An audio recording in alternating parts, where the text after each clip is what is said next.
c'est pas Marie qui méritait de gagner, c'est une personne qui a rien fait dans la maison, elle est inutile. Elle a bien joué son jeu parce qu'ils étaient 4 et que Aurélie lui a remonté le moral tout le temps, que je lui ai remonté le moral tout le temps, que Juliette lui a remonté le moral tout le temps. Donc là-dessus, arrêtez de dire n'importe quoi, parce qu'on était les premiers à aller la voir quand elle pleurait, qu'elle était pas bien pour lui expliquer qu'il fallait pas qu'elle se laisse manipuler par les autres ou qu'il fallait pas qu'elle se laisse marcher dessus quand elle se faisait embrouiller par Djeko ou par moi ou par Juliette ou par Ayem. Même si on s'embrouillait avec elle, on était les premiers à aller la voir. Maintenant, je vous le dis, c'est une personne qui n'a pas de personnalité. J'ai vécu avec elle pendant 2 mois. Elle méritait absolument pas de gagner un jeu comme ça. Elle est complètement. C'est mon avis. Elle est débile. Elle n'a pas trouvé un secret. Et jamais elle en aurait trouvé un. Elle sert à rien. Elle est amoureuse de son mec. Je vais pas m'étendre là-dessus en fait. Je vais pas m'étendre là-dessus. Elle est amoureuse de son mec. Stop, on arrête là. Maintenant, c'est pas une personne comme ça qui aurait dû gagner. La prod l'a mis en avant à travers la télé. Ils l'ont fait passer pour une victime, pour une personne qui est gentille et qui se fait victimiser par tout le monde. Alors que c'est absolument pas ça. C'est une personne qui est chiante, qui nous a cassé les couilles avec son caractère à 2 balles toute la journée. Donc ça servait à rien. Ça servait à rien. Pour moi de la mettre en avant. Mais qu'est-ce que vous voulez? C'est le jeu, voilà.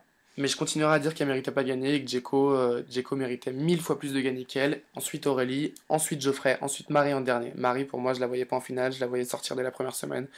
Juste après Anthony, je vous dis la vérité. C'est pas ce qui s'est passé. Tant pis. Maintenant, les pros Marie, venez pas me casser les couilles parce que j'aurai toujours la même réponse. Ça sera Marie méritait pas de gagner, c'est euh, et qu'elle fasse sa sandwich criminal. Maintenant, pro Marie Garet, je vais te répondre. Marie, elle a une vie au moins. Écoute, partir en Normandie avec son mec quand tu sors de Secret Story, je trouve pas que ce soit une vie. Moi, j'en profite. Je me défonce la gueule. Je bois comme un trou. Je fais du shopping. Je slack ma thune.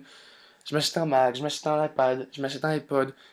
J'encule ma thune. Je te dis la vérité. Et je kiffe ma vie. Et je kiffe ma vie. Des projets, j'en ai plus que Marie. Du taf, j'en ai actuellement plus que Marie. Donc t'es gentil. Tu me prends pas la tête. Tu vas faire tes bails avec Marie et tu viens pas me casser les couilles sur mon mur. Merci.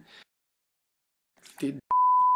Je vais donner un exemple concret pour que tu comprennes bien sur quelle base je vais faire. T'achètes un appart dans Paris à 2000 à 250 000 E. Tu le loues tous les mois. Il faut savoir que sur Paris, ton appart il va être loué 90% du temps. Tu vas prendre beaucoup plus de thunes en 10 ans que t'en auras fait avec ta sandwicherie toute ta vie. Alors, si tu sais pas réfléchir, c'est pas de ma faute, ma grande, mais reste avec Marie et viens pas me prendre la tête. Non, mais c'est pas qu'une sandwicherie, ça craint un peu. Une sandwicherie, c'est pas minable, c'est juste que quand tu gagnes Secret Story, que t'as une notoriété éphémère et que t'as 250 000 E dans la poche, essaye d'en profiter pour faire quelque chose de constructif. Une sandwicherie, tu peux l'ouvrir quand t'as pas 250 000 E, ça sert à rien de faire Secret Story pour ouvrir une sandwicherie. Qu'on se mette bien ça dans la tête. Je connais des gens qui ont ouvert une sandwicherie, ils n'ont pas eu besoin de faire Secret Story, ça marche plutôt bien. Quand tu fais Secret Story, que tu prends 250 000 E, t'essayes d'en profiter pour faire quelque chose de constructif. Un minimum. C'est mon avis. Après, c'est pas celui de Marie, je m'en fous. Elle ouvre sa sandwicherie si elle veut. Moi, je trouve ça minable. C'est tout. Tu fais quoi? Tu aurais fait quoi avec 150 000 E? Compte 200 000 déjà avec tout ce que t'as derrière. Et avec 200 000 E, moi, j'aurais acheté un appart sur Paris que j'aurais loué. Comme ça, j'ai une rente qui tombe tous les mois sans rien faire. Un appart sur Paris avec 200 que tu peux acheter à 200 000 E. Tu peux le louer à 1005 par mois. T'as 1005 par mois qui tombent. Il faut le savoir. Voilà. Ta sandwicherie, si elle marche pas, t'es dans la merde. Et t'auras niqué 250 000 E pour rien. Voilà. C'est quand tu fermes ta bouche. Bah écoute, vu que tu me poses des questions, j'essaie de te répondre, mon grand. Hein. Donc c'est pour me dire ça, tu décales. Merci.